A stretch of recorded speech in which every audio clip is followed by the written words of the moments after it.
Okay, on September 23rd, I guess at approximately 2:30, we'd like to call to order the HCID number 1 meeting. We need to start with the board member roll call, please. Is Jeb Bowden in attendance? I'm here. Todd Casper. Yes, here. Gerald Crump. Here. Sonny Giles. Here. Thank you. Here. Tom Tyler. Here. Steve Lerner. Here. Kendall Miller is present. John Moose. Here. Eric Sobek. And am I saying his last name right? That's close.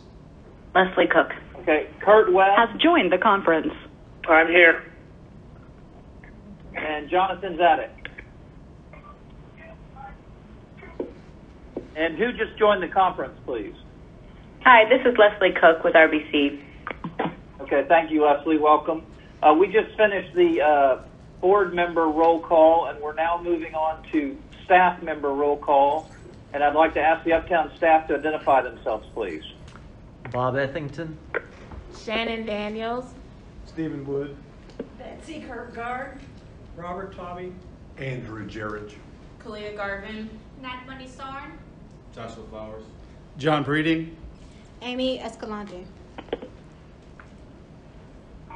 Thank you. If that's everyone from the Uptown staff, I'd like to ask members of the public to please identify themselves.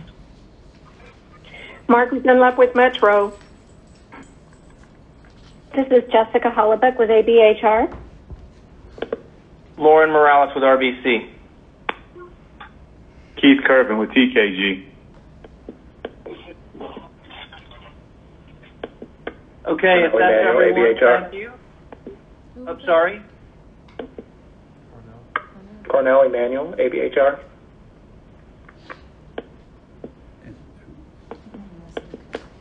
Is there anyone else that would like to identify themselves? Okay, so on the conference call, for ease of communication, please say your first name before speaking. Please have your mute button on unless you would like to make a comment or a question or a vote. And at this time, I'd like to ask if there's any comments or questions from the public.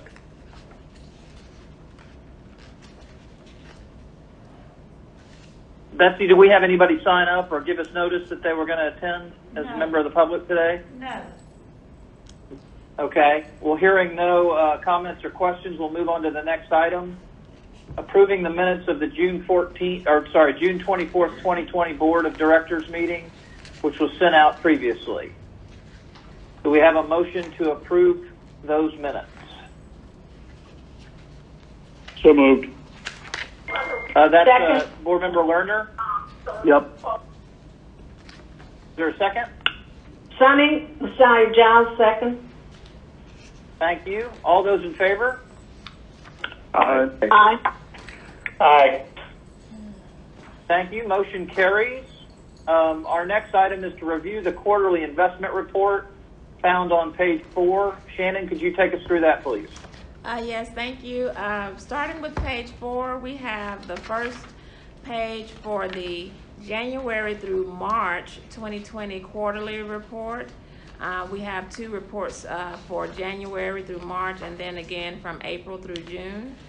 But anyway, this first page for this period, January through March, you see the balances that we have in our general operating fund, which is just over $6 million with our primary depository, which is Capital One Bank, and then just over $1 million with BBVA, who's our secondary depository, for a total of just over $7.1 million in our operating fund. For our capital projects fund, we had just over $6.3 million, primarily in our Capital One money market fund. And then lastly, we had just over $2.8 million in our debt service fund with Capital One Bank as well. The second page of this report seeks to outline those balances that require collateral. Anything that's in a deposit account requires additional collateral. Anything that is invested in an investment has to be approved investments under our investment policy. So you see that our $1 million with BBVA is in a depository account, and it is collateralized by a letter of credit from the Federal Home Loan Bank. Likewise, our deposits with Capital One and all three funds, operating, debt service, and capital, come to about 15.2, and we have sufficient collateral with them as well. We have just a little bit of money left over from Regions investment accounts, just over $1,000, not much. Need to clean that up actually, but those are in investments. For compliance training, the investment officer, which is John Breeding, and I assist in that function, requires training every 2 years, 10 hours. You see here at this reporting period, the last time was in June of 2018. We are due this year, and we did have training in August of this year, so we are compliant. And that last section just lists approved brokers and dealers or whatnot. Are there questions or concerns for that report from January through March? If not, I'd move on to the quarterly investment report for Jonathan Zadek Has joined the conference. Welcome, Mr. Zadek. Hi there. Hi, guys. Hi, hello. Welcome, Jonathan. We're on the quarterly investment report. Shannon's taking us through it. Perfect. Yes, Perfect. we're on page 6, and we're reviewing the last quarterly report for our fiscal year, which is April through June 2020. So page 6, again, we're looking at the balances in our different funds. For operating fund for this period, we had just under $6 million. And roughly 5.5 in capital projects. And then for June in debt service, again, just $2.8 million. The second page looks at the collateral for those deposits, and we have sufficient collateral for all of our deposits. Again, compliance, we're in compliance, and I think that's it. Are there questions or concerns about the report for these 2 periods? Okay, thank you. Thank you, Shannon. That takes us to our next item, which is to discuss the water code tax provision and consider adopting a resolution regarding development status for 2020 tax year. It's found on page 8. And Stephen and Jessica, if you could take us through that, please. This is Stephen. Hi, everyone. This is Jessica. Go ahead, Oh, Jessica. Stephen, go ahead. No, you go ahead. I was just going to tell you to go ahead. Okay. We're so polite. I'm actually going to ask you to first scroll down to page 9. We've included a memo. I'm going to talk to you about the Senate Bill 2 that was enacted in 2019. It's referred to the Texas Property Tax Reform and Transparency Act. This bill did some work to change how special purpose districts like Uptown approach setting their tax rate. This bill established 3 sort of tracks which a district may find itself on that determines how we calculate our rollback tax rate. So part of what this agenda item is addressing is designating the appropriate tract for Uptown. They include, and the reason I point out or ask you to scroll to this memo is because I've outlined this. It's a pretty dense topic. First tract is a low tax rate district. That's a district that levies an O&M tax of less than 0.025 cents or 0.025%. A developed district, which is a district that has built and financed the improvements, facilities, plants, equipment, etc., needed to serve at least 95% of the project build out in accordance with the purposes for its creation.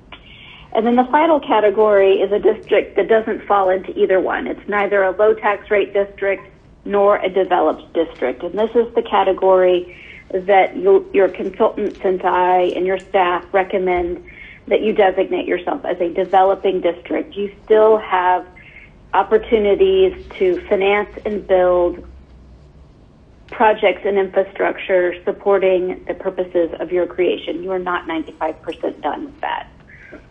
The importance of this designation, if you keep scrolling down this memo, describes about the middle of the page on page 10. Actually, I would take you all the way to page 11 for developing districts.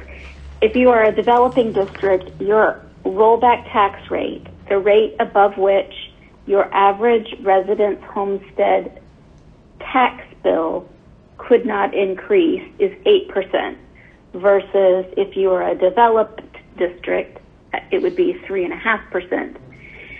That means that if your average homestead tax bill went up by more than 8%, and 3% of the registered voters in the district signed a petition, the district would have to hold an election, and if the election passed, we would have to roll back our O&M tax rate. I'm happy to answer any questions, but I'm going to end with the beginning in mind for the next agenda item, which is to tell you that your average homestead tax bill is actually decreasing by 3.7%. So regardless of where we fell in these categories, we are not going to be subject to a rollback election. However, under this agenda item, I do need to ask that the board consider and then adopt a resolution regarding its development status. Can I answer questions about this particular item? Just the resolution. We'll talk more about your proposed tax rate in a minute. The resolution is found on page 8. Correct. If you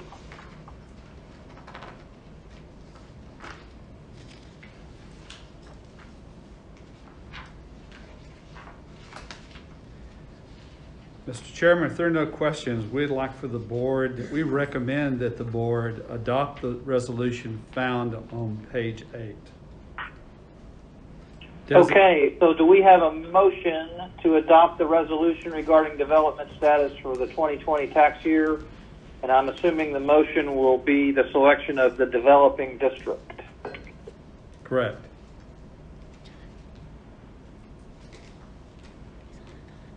I need a motion.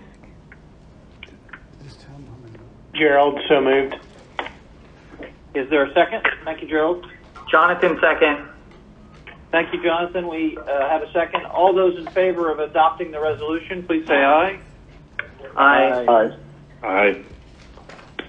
Motion carries, and that takes us on to the next item to discuss the tax rate for the year 2020 and consider adopting a proposed tax rate. Mr. Chairman, I'm going to take us through this. If you will turn to page 13 in your package. On June 24th of this year, the board adopted our FY 2021 fiscal year budget, and the numbers for that budget are shown here.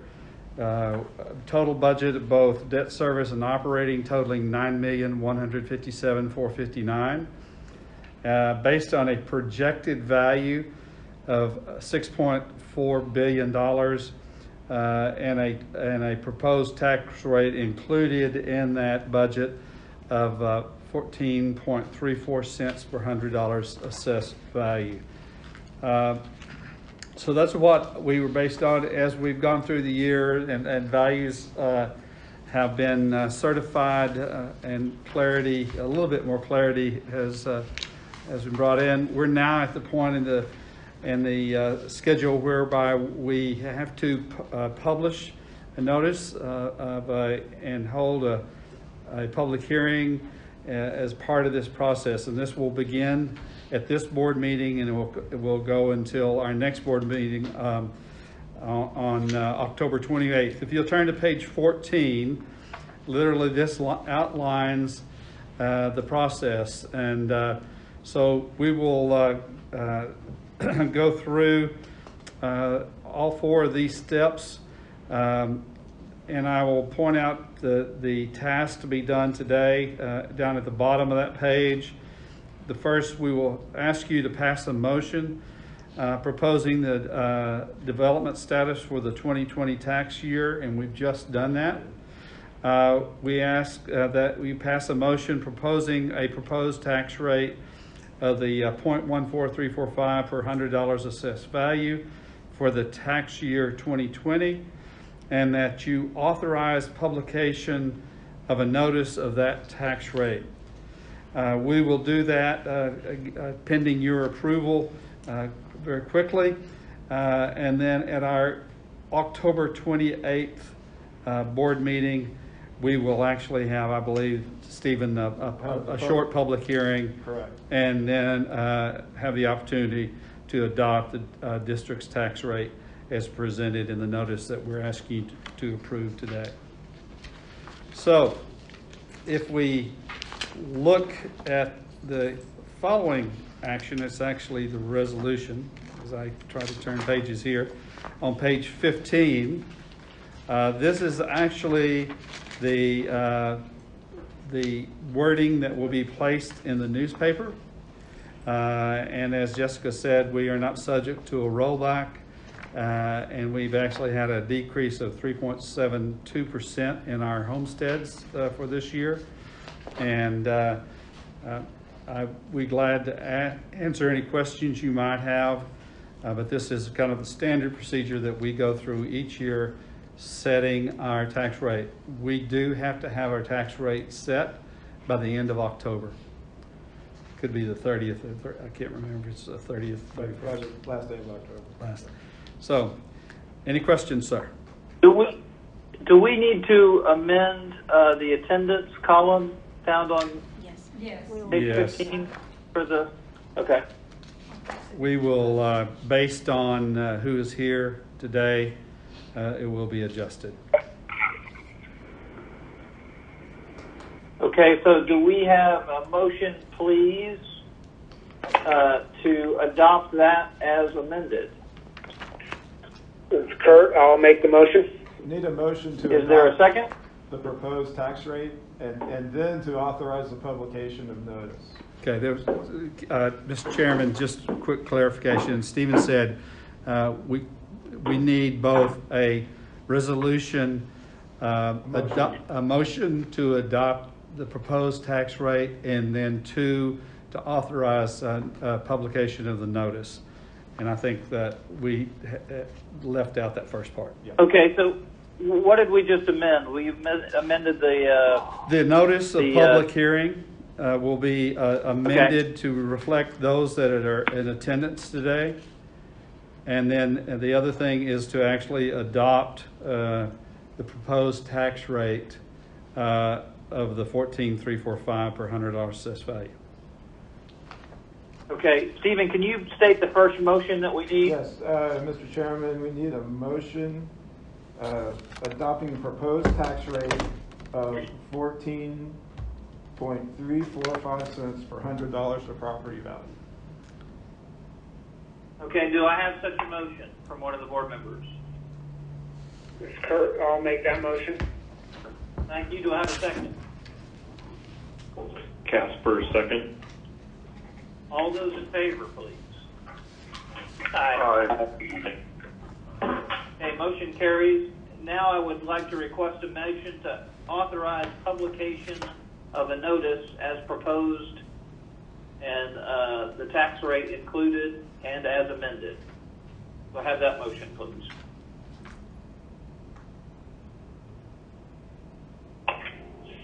This is Kurt. I'll make that motion as well. Thank you, sir. Is there a second?